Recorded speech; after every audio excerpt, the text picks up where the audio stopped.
नमस्कार, welcome back to our channel Shubh खबर।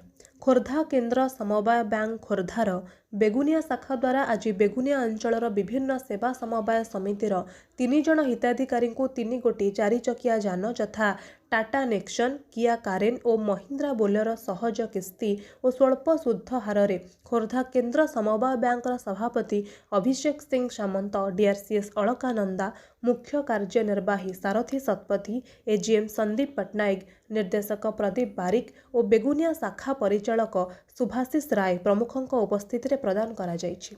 खोर्धार समस्त वर्गर हिताधिकारी बहु प्रकारर ऋण सुविधा उपलब्ध अछि और एहार लाभ उठाई आत्मनिर्भरशील हेबा पई खोर्धा केन्द्र समवाय बैंक सभापति श्री सिंह सामंत मत प्रकाश करिसेंति। ब्यूरो रिपोर्ट शुभ खबर।